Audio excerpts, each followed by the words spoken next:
When things go wrong offshore, we rely on last lines of defense to mitigate disasters and save lives. Blowout preventers, emergency communication systems, even things as simple as life jackets. Of all these systems, perhaps none is more synonymous with disaster mitigation than the lifeboat. But what happens when the tools that we've designed to save lives end up becoming sources of danger themselves? We've seen multiple instances of this in recent episodes.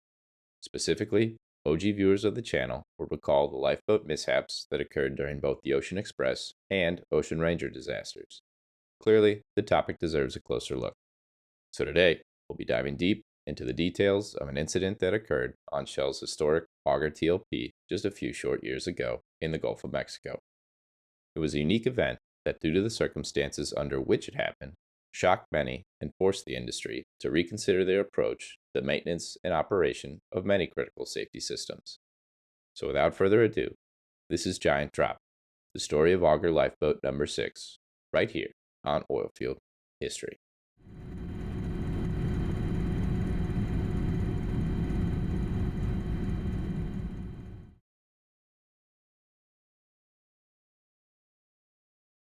To fully appreciate the story today, we need to understand more about Shell's Auger platform and the important role that the project played in the history of the offshore oil and gas industry.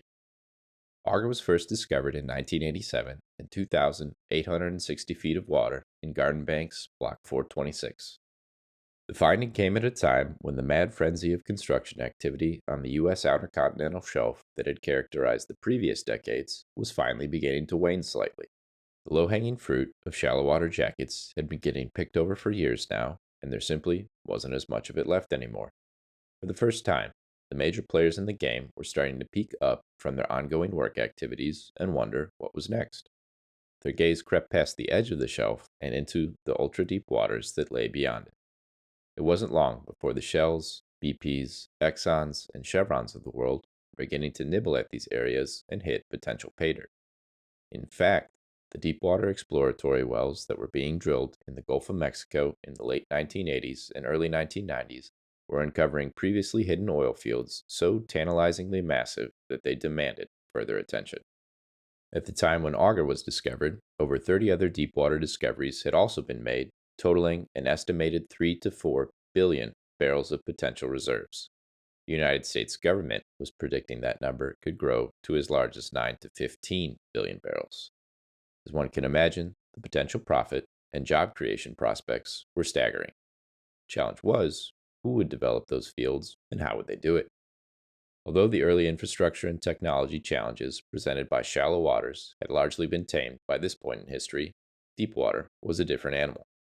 Recall that Shell's legendary Bullwinkle platform, perhaps the topic of a future video, had already pushed the fixed jacket platform concept seemingly to the point of diminishing economic returns when they installed the 1,736-foot structure in 1988. Bullwinkle weighed 77,000 tons, was 6 feet taller than Chicago's Sears Tower, and yet 78% of that height was hidden below the waterline just to support its comparatively small topsides payload. So what do you do when the water is so deep that it's no longer economically feasible to plant a fixed jacket directly on top of your target location? It was once again time for technology to rise to the occasion and meet this new challenge. Enter Shell's Auger TLP.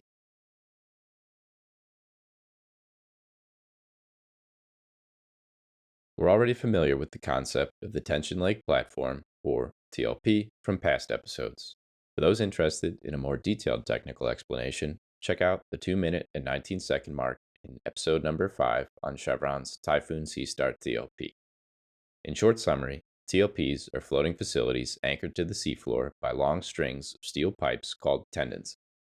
Each tendon string is under significant tension load, and this tension force helps keep the TLP in one location instead of floating away. It needs to be noted that the first tension leg platform was neither designed nor implemented by Shell, and it also did not start in the Gulf of Mexico. Conoco broke this ground in 1984 when they installed the first TLP, Hutton, in 485 feet of water in the British sector of the North Sea. A resounding success, Conoco followed up this feat with Joliet TLP, this time in 1,780 feet of water in the Gulf of Mexico in 1989. Despite their early success, for reasons that aren't entirely clear from the research, Conoco seems to have become distracted from deepwater development after the success of Hutton and Joliet. This hesitation cracked open the door for someone else to take over as the technology leader when it came to the deepwater Gulf of Mexico and the TLP concept. Shell Oil Company kicked that door in. Shell finished building and installing Auger in 1994 for $1.2 billion. The water depth was over 5 times that of Hutton TLP, a new world record. The platform itself also has some unique features and construction methods that we'll recap here for those in the audience that think that stuff is as cool as we do. Auger's hull is made up of 4 74-foot diameter columns that are 159 feet tall each. These 4 columns are connected by 4 25-foot wide by 28-foot tall pontoons. The hull displaces 20,000 tons and has a 214-foot by 264-foot footprint. The topside's payload is 23,000 tons and includes a full-size drilling rig. Recall that, in our previous video, the Ocean Ranger displaced 45,000 tons, the same as an Iowa-class battleship, which one of our friends in the comments was kind enough to point out. The facility's nameplate oil production capacity before subsequent upgrades was 46,000 barrels of oil a day. The hull was fabricated in Italy, and the topsides by McDermott in Morgan City, Louisiana. The 2 halves were mated offshore off of the coast of Freeport in October 1993 using a float-over method. Subsequently, the entire structure was towed back to the quayside at Freeport for additional commissioning prior to final sail away.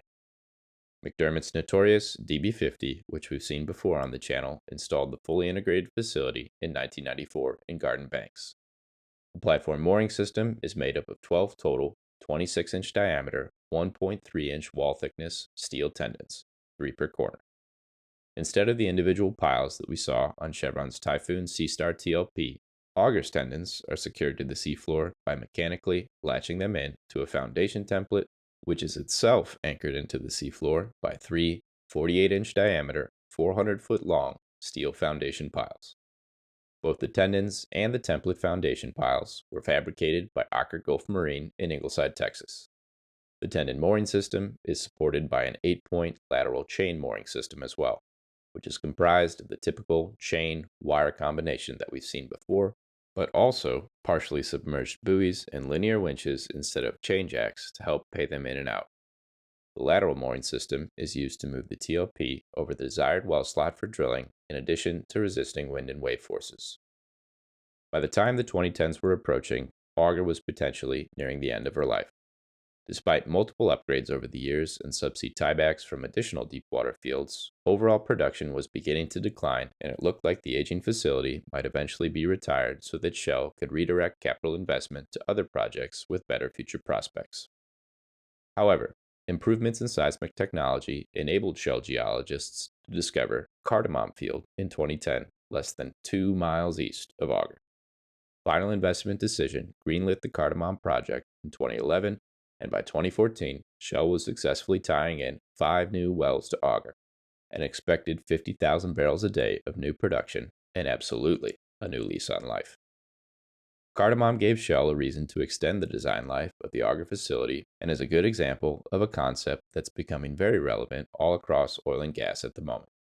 If you're able to discover fields near an existing facility whose production is declining and/or is at the end of its initial design life, that can give you the strong economic incentive that you need to confidently invest more capital into the project, refurbish the facility, and continue operating.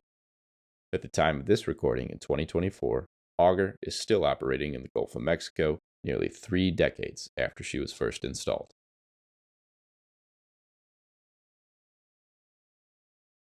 We're caught up on the history of Auger now, but what about lifeboats? Let's get a brief overview of the history of those as well.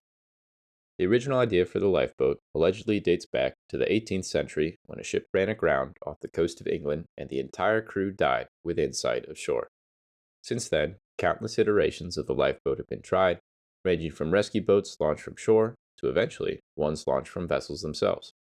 It wasn't until the 20th century, however, when most of the designs and ideas that we now recognize as standard lifeboat practice really started to take shape. Everyone's familiar with the story of the RMS Titanic which sank to the bottom of the Atlantic Ocean in 1912, taking well over half of her 2,224 passengers with her. The 20 open-top wooden lifeboats that the Titanic was outfitted with only had enough capacity to accommodate half of the passengers on board. In practice, though, only 18 of those 20 boats were successfully launched on the night of the disaster, and those boats were only partially full due to concerns such as not wanting to overload them with passenger weight and an overall poor understanding of how to operate their davit launching systems. Predictably, many questions surrounding lifeboat design and operation arose from the Titanic incident, and things started to change in the coming decades. Inflatable life rafts actually caught on more quickly than full-fledged enclosed lifeboats in the maritime industry due to their lower cost and smaller footprint. Their popularity began to boom starting in the 1950s. By the 1960s, they were required on all large seagoing vessels, and by 1983, a life raft seat was required for every single passenger on board. As for enclosed lifeboats, the technical term for which is totally enclosed motor-propulsed life-saving craft, or TEMSIC, their popularity began to rise in conjunction with the increase in offshore drilling. Crews working on board rigs needed more robust, fully enclosed escape vessels that they could use to safely drive themselves out of harm's way in the event that the rig and nearby water surface were on fire and they were abandoning the facility. However, as we know all too well on this channel, unfortunately, it wasn't until several major lifeboat-related disasters in the early 1970s occurred that the industry woke up and began to take a much closer look and redesign boat launch systems on offshore facilities. Today we see bright orange enclosed fiberglass hull lifeboats on offshore facilities around the world. They come complete with onboard sprinkler systems, survival supplies, emergency communication devices, and many other improvements. It's also mandatory in the Gulf of Mexico to have at least 2 lifeboat seats for every man on board.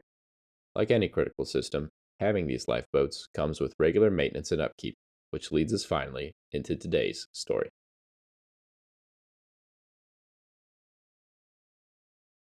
Morning of June 30th, 2019. It's another typical Sunday morning on board Auger TLP in the Gulf of Mexico. The weather is hot, humid, and sunny.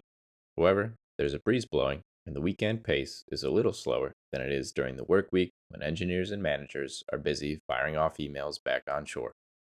After the morning permit to work meeting, the day kicks off like any other, with the mechanics, the operators, electricians, automation, and other crews all going about their respective business. The Auger Marine team has lifeboat drills planned for today. Like so many other systems on board offshore facilities, the lifeboats are considered critical, and so they have weekly, monthly, quarterly, annual, and 5-yearly inspection, maintenance, and function testing programs to keep up with. Today is a quarterly test, which at Auger means that the Marine team will be launching boats, seeing how they perform in the water, and completing a few system checks before recovering and stowing the boats back in their davits. Yesterday, June 29th, the team successfully completed the quarterly tests on the first 3 of 10 platform lifeboats. Today, lifeboats number 6, 7, and 8 are in scope. Around 9:30 a.m., one Shell BCO, or ballast control operator, who's a dedicated member of the platform's marine team in charge of maintaining the marine systems on board, assembles with 6 colleagues on the platform's lower deck. With him is a Shell electrician, 3 Shell mechanics, and a pair of contract mechanics supplied to Shell by Oilfield service company Danos. It's regular practice for offshore operations to be staffed by a mixture of in-house and contract employees. This allows oil companies to keep lower personnel overhead while still being able to fill out all their specialized staffing requirements. In many cases, contractors that work at a facility for several years are eventually made an offer to come over as full-time in-house employees. This is the case for the 5 Shell employees involved in today's story. In short, everyone assigned to the launch boat work scope today has already been an operator there for several years. They're intimately familiar with the facility, her equipment, the task at hand, and each other. Everything is in place for this to be just another routine job on another routine day. Since lifeboats fall under Marine Team scope, the Shell BCO leads the pre-job JSA, or Job Safety Assessment. This is a pre-task safety meeting held at the worksite where everyone involved gathers to review the procedural steps, discuss the risks associated with the work they're about to perform, and generally bring up any concerns that anyone has before things get started. The brief meeting concludes with no new risks identified from the previous day's JSA, and the team splits off into two separate work crews, a 4-man boat crew and a 3-man launch crew. The launch crew consists of the electrician, the BCO, and one of the mechanics. The boat crew is made up of the 4 remaining mechanics, whom we will refer to as boat crew persons 1 through 3, and the coxswain, the leader who's in charge of driving the boat. After unplugging the boat's starter battery from its charging cable, entering the vessel, and completing their pre-launch checklist, the boat crew receives permission from the Auger control room to begin their launch. The coxswain takes up his position at the helm, starts the boat engine, and pulls the handbrake release located above his head. This handbrake is what allows the boat occupants to lower themselves down to the waterline in a controlled manner without needing to rely on anybody operating the winches located on top of the davit that the boat's attached to. This feature is important because if the facility actually was on fire, every man would want to be in his seat on the lifeboat, not stuck on deck operating winches, lowering his coworkers down to safety without him. Lifeboat number 6 is lowered the 80 feet down to the waterline via the self-lowering method without incident. After making contact with the water, the boat crew remains connected to their hooks while they confirm that the boat's steering system is working and that there are no leaks in the hull. Satisfied that everything's in order, the coxswain lifts the red safety lock on the release unit located to his right and pulls the release handle. The forward and aft release hooks open up, and lifeboat number 6 slowly begins motoring away from the facility. While on the water, the boat crew tests their sprinkler system, the engine performance, and assesses the general seaworthiness of the vessel. Everything checks out fine, as expected. In fact, several crew members will later recall remarking that the launch was, quote, picture perfect, with minimal sea states and minimal currents. Once the testing scope is complete, the boat crew opened the boarding doors to get some much needed air circulation on this hot summer day. Then they head back to the facility, all within a half hour of launch. So far, everything's going as planned with the lifeboats today. All that's left is to recover and stow lifeboat number 6 back in her davit, and the crew can move on to the next boat in the testing queue. As per procedure, once they arrive under the davit, boat crew persons 1 and 3 exit the lifeboat and tiptoe along her gunwales towards the forward and aft hooks, respectively. They both reach out and grab the ringed ends of the dangling winch lines and secure them into their respective hooks. They signal that this activity is complete to the coxswain, who then pushes the release handle next to his helm forward into the lock position, closing the release hooks. The lifeboat is now secure.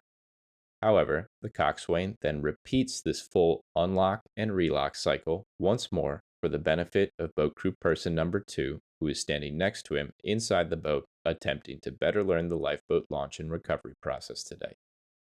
After completing the second and final full cycling of the lifeboat release mechanism, the coxswain once again obtains verbal confirmation that both the forward and aft hook connections are now in the fully locked position from boat crew persons 1 and 3.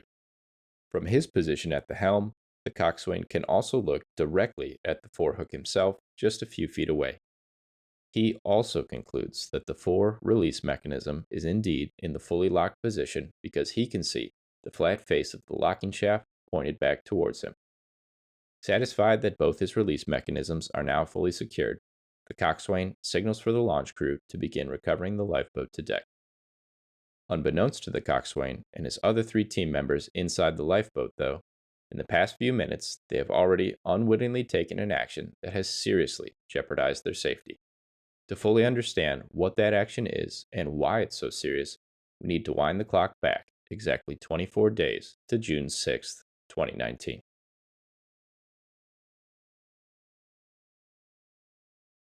June 6th, 2019, early morning hours. It's Thursday morning, and service technicians from Palfinger Marine are on board Auger to perform annual inspections on her lifeboats.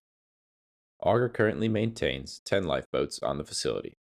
This quantity is driven by the individual boat capacities and the U.S. Coast Guard regulation mandating that there be 2 lifeboat seats for every man on board every operating facility on the outer continental shelf at all times. Lifeboats numbers 1 through 5 are the primary lifeboats, and numbers 6 through 10 are the backups. Although engineering drawings of Auger are obviously not available to the general public, we know that primary lifeboat stations are typically located as close as possible to platform living quarters. For that reason, we assume that lifeboats 1 through 5 are the ones that we see just to the left of the heliport in the image on screen. Continuing with that assumption, and the fact that lifeboat 6 was a backup, we can make the educated guess that Lifeboat 6 is one of the 3 dual fall lifeboats that we see in this picture taken of the opposite side of the facility. This zoomed out view of where Lifeboat 6 actually is should help give a better perspective on the relative size of things as we continue on in the story. Auger's 10 lifeboats are a mixed match assortment of multiple model types, manufacturers, and even fundamental boat concepts. 4 are single fall boats, while 6 are double fall. There are 4 Safety System International brand boats, while the rest are either Watercraft America or Shat Harding brand. Both the Watercraft America and Shat Harding brands were purchased in 2016 by Palfinger Group out of Austria, who have amassed a collection of about 30 or so small boat companies like this. Lifeboat number 6 is a Watercraft EL24 model specifically. First built in 1984, she's a bright orange, fully enclosed, fiber-reinforced 24-foot boat that holds up to 33 people. She spent the beginning part of her life from 1984 until approximately 1989 in service on an offshore facility in High Island 462. Then, somewhere between 1989 and 2011, she was purchased by Italian petroleum company Eni. Eni eventually took the boat out of service, and by 2011, she was sitting in storage onshore in Slidell, Louisiana. Coincidentally, around that same time, in March 2011, Shell Oil Company entered into a contract with Shat Harding to refurbish the hulls and replace the release mechanisms on 4 of Auger's dual-fall lifeboats. Rather than sending in one of their existing lifeboats and having to reduce headcount on board while waiting several months for it to be refurbished, Shell agreed that Shat Harding would refurbish a different boat with the same model number that was already on shore. That way, they could ship it out to the facility when it was ready, and the swap could be made seamlessly. As you may have already guessed by now, the Eni EL24 boat that had been sitting idle in Slidell for some time now is the one that Shat Harding purchased, fixed up, and shipped offshore to be used on Auger. 8 years later, at the time of our story, in 2019, that is the same boat that's filling slot number 6 on the facility. With all that history in mind, now let's look at how an offshore lifeboat, specifically the Shat Harding EL24 model, actually works. The full assembly consists of the davit structure that holds the boat suspended over the water, an electric winch, the lifeboat herself, and 2 release mechanisms, one at the boat's forend and the other at the aft. Personnel load themselves into the boat by opening her boarding doors and stepping in from deckside. Once everyone's inside, there are 2 ways that the boat can be lowered down to the waterline. The first method is to use the electric winch positioned on the access platform on top of the boat's davit structure. Since this requires a man to be on deck physically operating the winch controls, this method is typically only used during drills and maintenance activity. Once again, you wouldn't want to be the guy stuck out on deck lowering your friends down to safety while the facility burns behind you. For that reason, in the event of an emergency, there's also the manual handbrake lowering method that we discussed earlier. As a reminder, this method consists of someone inside the lifeboat pulling, hopefully in a controlled manner, the handbrake located in the ceiling to pay out enough winch wire to lower the boat down to the water below. The next key component of a dual-fall lifeboat system that we need to understand is how to actually release the boat from the winch cables. There are 2 ways to release a lifeboat: onload and offload. As you can probably guess, an onload release refers to a disconnection event while the self-weight of the lifeboat and her cargo are still being held by the cable and hook assembly. An offload release refers to when the lifeboat is already floating in the water, the cables are slack, and a disconnection event can occur with no load on that assembly. Onload and offload releases both have their uses. However, an offload release is the preferred method because an onload release implies that the lifeboat is still suspended some distance above the waterline. Depending on how high that distance is, that can be a big drop that you would rather avoid. Both onload and offload releases are initiated via a system of 3 push-pull control cables that run along the bottom of the lifeboat and are attached to a lever inside the lifeboat next to its helm. A push-pull cable simply means that when you move the lever in one direction, the cable moves with it. When you move the lever the opposite way, the cable moves back. For the two cables that connect the release lever to the fore and aft release mechanisms, when you push the release lever forward, the release mechanisms close. When you pull it backward towards you, they open. Pretty straightforward stuff. You're probably already thinking of how the simplicity of this forward closed, backward open system could be dangerous if someone were to accidentally bump into the lever while the boat was still suspended, and you would be right to have this concern. This is where the third push-pull cable comes into play. The third push-pull cable is a hydrostatic release. Essentially, one end of this cable is connected to a float on the underside of the lifeboat. When the float makes contact with the water, it raises the cable, unlocking a safety latch located on the release lever inside the boat. When the lifeboat is on load and the hydrostatic release unit is not touching the water, that safety latch is engaged and must be manually removed before the lever can be pulled for an on-load release.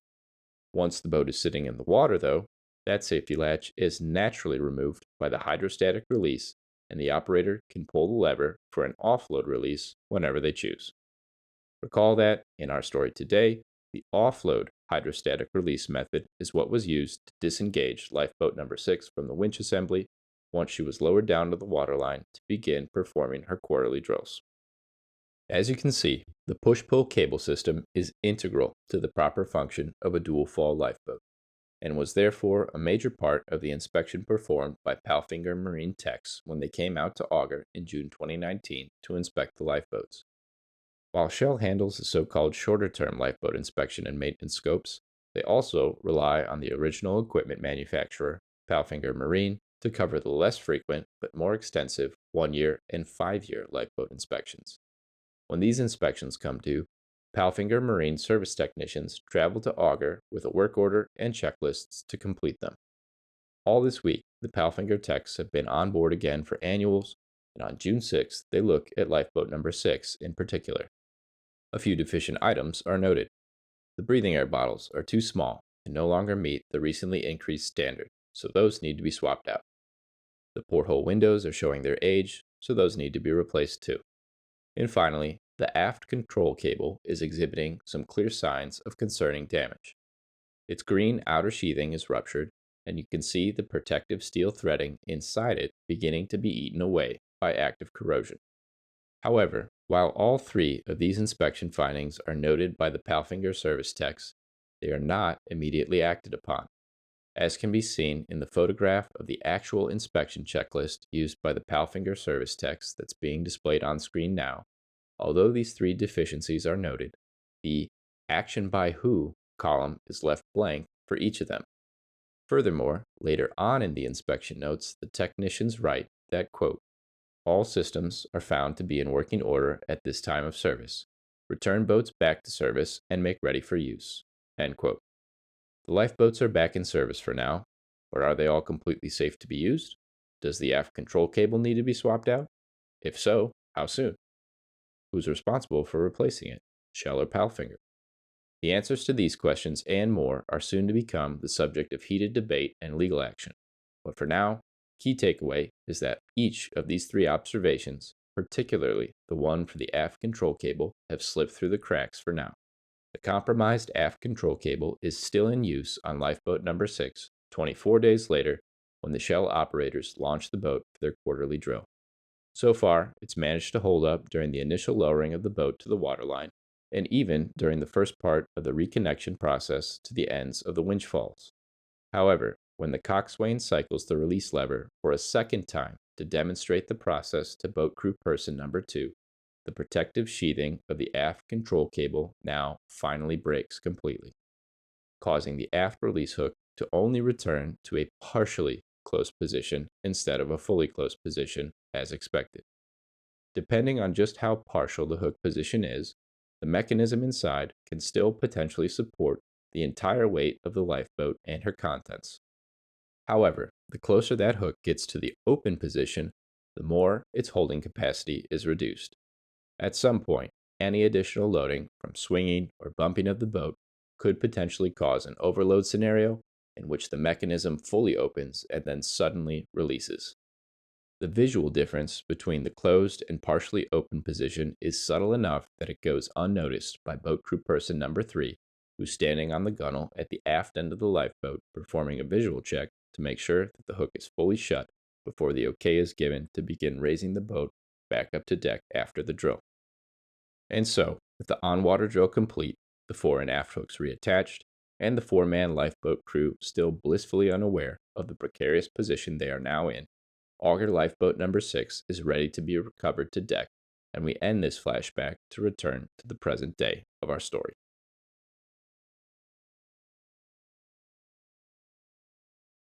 June 30th, 2019, just before 10 a.m. 4-man boat team are sitting seatbelted in place inside Auger Lifeboat number 6 as she bobs up and down in the slight waves, ready to be hoisted up. Back on deck, the 3-man launch crew prepares to execute this task. The Shell electrician, who's manning the winch, bumps the lever to pay in cable, removing the slack from the winch lines. After receiving radio communication from the coxswain that all is still well, he then raises the lifeboat approximately 5 to 10 feet out of the water, letting her hang suspended for a few seconds. This action is intended to give any rocking a chance to settle out and confirm that the release mechanisms will in fact support the weight of the boat as she's being raised. After the slight swinging motion of lifeboat number 6 settles down and no issues with the release mechanisms are observed, the electrician continues raising the boat back towards her davit via the electric winch, a process that takes only about 1 to 2 minutes. As the boat nears deck level, she reaches her limit switches.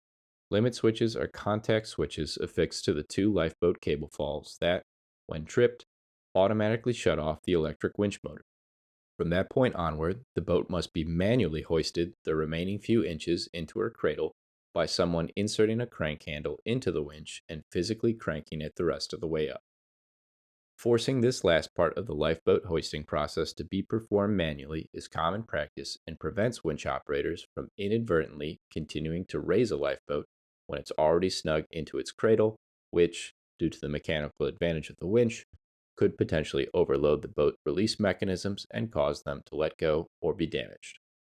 With the winch limit switches now tripped, the Shell BCO climbs up to the winch itself, located on a raised landing above the forward end of the lifeboat, to manually raise the boat the final 6 to 12 inches into her resting cradle. Since the boat is already so close to her final position, the electrician and other boat crew launch member go ahead and remove the handrails on the starboard side of the lifeboat. The boarding door opens and boat crew person number 1 exits the lifeboat. By this time, the BCO is now in place on the winch platform with the crank handle inserted into the winch. He calls out to the electrician on the deck below and begins cranking. The lifeboat winch itself is relatively new, and as the BCO cranks, he notes that the resistance is much lower than it used to be with the older winch. The BCO continues cranking, making 1, 2, 3 full revolutions and looking down towards the electrician below, waiting for him to signal that the boat is snug up against the bumpers and therefore securely in her cradle. Unfortunately, the electrician is now busy scurrying around the lifeboat station, putting away boat hooks and beginning to retrieve gear from the lifeboat. It's also at this precise moment that the coxswain begins to exit the lifeboat directly in the line of sight between the BCO and the electrician, further obscuring the electrician from view. Boat crew persons number 2 and 3 are now also up and out of their seats inside the lifeboat, making their way towards the boarding door. Hearing no signal and seeing no signal that the boat is securely in her cradle yet, the BCO turns the winch crank handle for a 4th revolution. He does not notice any change in the resistance required to turn the crank, further convincing him that the lifeboat still has a few inches to go before she's secure. At this point, the coxswain has, quite literally, 1 foot on deck and 1 foot still in the lifeboat when the situation takes an unexpected, cruel turn. The lifeboat's aft hook release mechanism suddenly lets go, with a sound that witnesses would later describe as crunching popping, wood breaking, a shotgun, and something letting go. With the aft hook now wide open, lifeboat number 6 releases the aft lift ring, causing the boat to suddenly and violently swing towards the fore release hook on the outboard side in a pendulum motion with 2 men still trapped inside.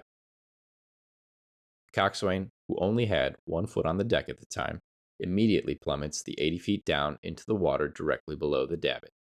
As he's falling, the pendulum swinging motion causes the forward hook to separate from the lifeboat's hull. Now completely unattached to anything, lifeboat number 6 also plummets the 80 feet down to the water surface, landing in a fully inverted position. In a matter of just a few seconds, the situation has devolved from a routine lifeboat launch and recovery drill to 3 men overboard, all likely with significant injuries, and 2 of those men trapped inside an upside down lifeboat.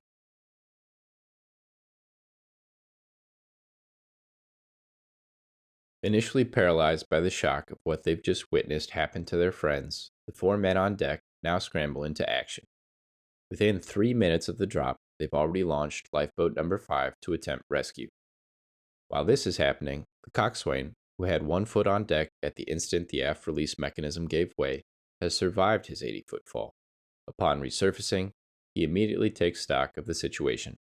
Despite suffering significant injuries himself, he locates the inverted lifeboat nearby and swims over to it in an attempt to render aid to his 2 colleagues that he knows are still trapped inside. He enters the lifeboat through its split open hull. Swimming to the aft end, he locates boat crew persons number 2 and 3, who are both significantly injured.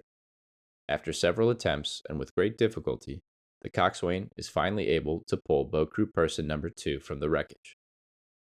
He is not able to recover boat crew person number 3 at this time, who remains trapped inside the wreckage. By this time, the rescue lifeboat number 5 has arrived at the inverted lifeboat number 6. However, lifeboat number 5 is not designed to be used for on-water rescue. It has a relatively high freeboard between its boarding door and the waterline, and therefore the men have great difficulty hoisting their partially immobilized colleagues, whose coveralls are now soaked in seawater, into the vessel. Nevertheless, eventually they're able to recover both the coxswain and boat crew person number 2. Lifeboat number 5 then quickly makes its way back to its davit, where it's recovered to deck and the 2 injured persons are offloaded so that emergency medical treatment can begin being administered by the staff medic on board. Meanwhile, lifeboat number 5 is then relaunched at 10:29 hours in an attempt to make another effort to recover boat crew person number 3, who's still trapped inside the inverted wreckage of lifeboat number 6.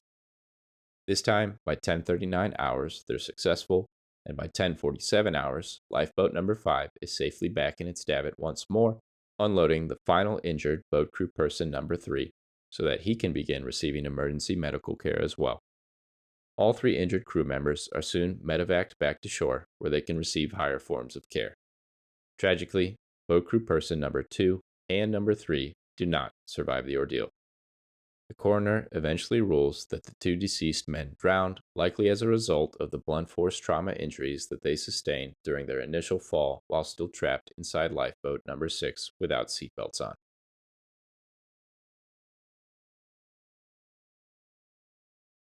There was an extensive amount of evidence collecting, engineering analysis, and laboratory testing that went into investigating and identifying the root causes of the Auger Lifeboat incident. Since the event took place in the Gulf of Mexico, the United States Coast Guard led the charge, bolstered by efforts from other research and engineering firms around the country. As a further means of checks and balances, the National Offshore Safety Advisory Committee, NOSAC, a collection of oil and gas industry experts, was also tasked with reviewing and providing feedback on the thoroughness and accuracy of the Coast Guard's work. Source links to the Coast Guard's main report and the NOSAC letter are linked in the video description below for anyone interested in further reading. Suffice to say that the sudden, unexpected, and gruesome nature of this incident caught the attention of many, and great importance was placed on completing a thorough and accurate investigation process. Today we have the luxury of being able to review all this hard work with the added benefit of 2020 hindsight. As always, to save you the enjoyment of sifting through all that wonderfully dry technical documentation, we'll summarize the critical pieces here. The push-pull control cables on lifeboat number 6 and many lifeboats are comprised of several layers. At their core, a single steel member transmits the force generated by the release lever out to the release mechanisms at the fore and aft ends. This force is what opens and closes the hooks. Unfortunately, you can't just leave an exposed steel cable open to the corrosive saltwater environment of the ocean. And so, each control cable comes with multiple protective layers. Working from inside to out, the core steel member is first wrapped by a white plastic coating. The next layer is a protective steel threaded layer, and finally, a durable green plastic sheathing is what you see on the outside. In the case of Auger Lifeboat number 6, Palfinger Marine technicians noted during their June 6th inspection that the outer green sheathing was ruptured and that the steel threaded layer directly inside it was well on its way to corroding away. Although both Palfinger Marine and Shell later agreed that this observation was clearly cause for concern, neither side truly understood the full implications of what a compromised control cable could actually mean in a worst case scenario. For that to be understood, the Coast Guard had to complete the laboratory testing portion of their investigation. During that testing, research engineers from DNVGL learned that if they cut completely through the green plastic outer layer and the protective steel layer inside that, the white plastic sheathing underneath would also eventually fatigue and rupture after repeated cycling of the release handle. Once all three protective layers were ruptured, cycling the release lever no longer moved the release mechanism between its fully closed and fully open positions. Instead, the full motion of the lever was no longer fully translated, and the release mechanism would consequently be left in a partially closed or partially open position. When in one of these partial positions, the right amount of force applied to the hook could then force it to suddenly open under load. To map this back to our story, recall that the first two protective layers of the aft control cable on Lifeboat number 6 were already confirmed to be compromised at the time Palfinger Marine completed their annual inspection on June 6th. The condition of the cable would have then only continued to worsen by the time of the quarterly lifeboat launch on June 30th. It is plausible to assume that the final white protective layer on the cable was also damaged to a certain degree by this point, but it was not yet fully separated. Hence, the boat crew was still able to successfully launch the boat and cycle the release lever once before the recovery. However, it's suspected that when the coxswain cycled the release lever a second time to demonstrate the process for boat crew person number 2, the final white protective sheathing became fully ruptured. This prevented the release lever from returning the hooks to the fully closed position, instead subtly leaving them in a partially open condition, which went unnoticed by the two men checking to make sure the hooks were fully closed before raising the boat. Even then, because the hooks were still at least partially closed, the crew was able to begin raising lifeboat number 6 back to deck and even get it close enough for the men inside to begin exiting back onto the deck. However, tragically, when the manual turning of the winch crank finally brought the boat back into contact with her bumpers that were designed to hold her in her final resting position in the davit, that additional jostling force is most likely the straw that broke the camel's back and set in motion the sudden, violent chain of events that started with the aft release mechanism opening and ended with lifeboat number 6 landing inverted in the water with two men trapped inside. With the technical portion examined, let's now move to the lessons learned that we can take away from the Auger case study.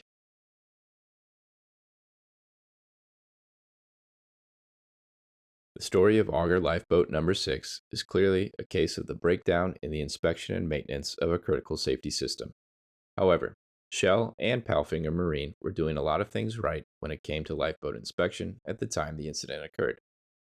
We can say this with confidence based on the simple fact that Auger had been successfully launching and function testing her 10 lifeboats for 25 years without issue up until that fateful summer afternoon. There were computer-based record-keeping systems that told them what needed to be inspected and when it needed to be done by. Maintenance manuals existed, work orders got created, and inspection checklists got completed month after month and year after year. Things fell through the cracks, though, when it came to understanding the full implications of the inspection findings being made and clearly defining who was responsible for taking what actions based on those findings. Furthermore, although the release mechanism maintenance manual clearly stated that control cables were required to be replaced every 5 years, this was not observed in practice. In fact, the inspection checklists completed by the Palfinger service techs in June 2019 clearly contradicted this manual requirement. Instead of mandating that the control cables be replaced every 5 years no matter what, the inspection checklist softened the statement by only recommending it to the operator. On top of that, during official interviews conducted later with the Palfinger Marine Service technicians, the technicians testified that somewhere over the course of the past several years, their company practice had shifted from mandating that cables be replaced every 5 years to only recommending it to the platform operator. We see this reflected in the confusing way that the inspection checklist for Lifeboat number 6 was filled out on June 6th. The observation that the control cables needed to be replaced is clearly made, but the column that actually assigns that action to somebody to complete is left blank. Even more confusingly, the summary notes at the end of the document state that the boat is approved to be returned to service despite this finding. The final job debrief conversation held on board between Shell and the Palfinger service techs before they left did nothing to help clarify the situation. The Palfinger technicians would later testify that they did recommend to their Shell job sponsor and the Shell barge supervisor that the control cables on Lifeboat number 6 needed to be replaced. The Shell team contradicted this testimony with some of their own, stating that they walked away from the same conversation with the impression that there was nothing critically wrong with any of the lifeboats that had been inspected.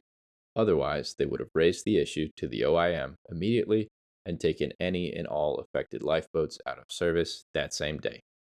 It is well beyond the scope of this documentary to dig into the hearsay of who said what or whom knew what by the time Palfinger left Auger in early June. That's for lawyers to argue about for a long time in courtrooms somewhere. Instead, let's focus on the hard technical findings of fact because that's what's actually actionable for us. For some confluence of reasons, whether it was the device manuals, the inspection checklists, the service technicians, or the Shell operators on board, the criticality of the corroded cable observation got missed, and this time, that miss led to 2 fatalities. The situation is a tough reminder that although inspection observations can be numerous and tedious to dig through, there is value in getting down into the weeds, truly understanding the criticality of what's been noted, and assigning clear actions with completion dates that can subsequently be followed up on. Even on board a 45,000-ton facility sitting in over half a mile of water depth in the middle of the ocean, offshore platforms can still be a game of inches, and sweating the small stuff truly matters sometimes.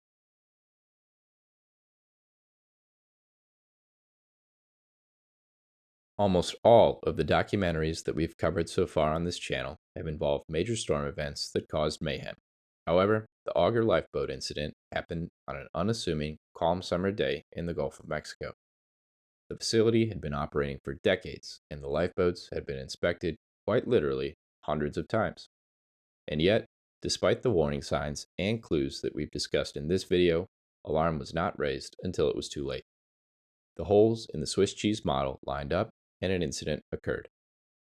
One of the key lessons to be taken away from this event is that you don't always need a hurricane to be in danger. In fact, under the right circumstances, complacency can prove just as fatal as any 100-mile-an-hour wind or 50-foot wave. When we fail to pay attention to the little details, key information can fall through the cracks, critical observations can be missed, and accidents can happen. On the flip side, we also need to keep in mind that offshore oil rigs are incredibly complex systems. At any given moment in time, there is a mountainous backlog of items that require maintenance, equipment that would benefit from being updated, and old parts that really should be swapped out. If we treat every single observation as an emergency all the time, we'll waste a lot of time and resources fixing issues that may not actually make a material difference in the safety of the people on board or the operation. This will put us out of business. So how do we separate which of these tasks are critical and potentially dangerous from the ones that can be safely prioritized for another day? The Auger Lifeboat incident is a tragic reminder of what the consequences can be if we make the wrong decision. Having experienced operators and engineers on board with the wisdom to know what's critical and what's not is something worth its weight in gold. That's the end of the story coverage for today. I'm going to cover a few quick housekeeping items for the channel next, so those who aren't interested can drop off now without missing anything. Housekeeping item number 1. Yes, we are indeed back in the Gulf of Mexico with this one. As mentioned in the video, we wanted to cover the Auger incident now because you can't ask for a better case study on lifeboats. They are a recurring theme on the channel that we've run into in previous episodes, like Ocean Express and Ocean Ranger, that deserved a closer look. However, having a lot of Gulf of Mexico topics is also a function of wanting to take some extra time with the retelling of stories in areas of the world where we don't have firsthand experience. This helps keep things as historically and technically accurate as possible. The same goes for onshore stories. As folks in the comments have correctly noted, the oil field is much bigger than just deep water or a single part of the world, and we intend to cover it all in due time for that reason. We're slow, but we'll get there eventually and try our best to do it all justice. Housekeeping item number 2. Folks have been asking a lot about ways that they can support this project going forward so that we can continue producing more and better content over time. Some viewers have even taken matters into their own hands. Others have reached out to us behind the scenes to share their knowledge, experiences, and even firsthand documentation of major historical events. We obviously love and are humbled by all this support. As we suspected at the outset, there's a large amount of shared history in the energy industry around the world, and there also appears to be a strong interest in accurately preserving it. So if you'd like to support or just get in touch with the project more directly, we'll include the contact information and links for that in the description below. We're thinking about eventually making a Patreon too, but with work schedules being what they are, it's too difficult to commit to any kind of regimented production schedule at the moment. Not to worry though, we don't have any plans of stopping anytime soon, and we'll continue to fit things in where we can. At the very least, we know that we need to keep going so that our friends over at the purely coincidentally named Oilfield Disasters channel know what to make next. So enjoy the video, give us some feedback on what you liked or didn't like in the comments. Take care of yourselves out there, and we'll see you in episode number 8.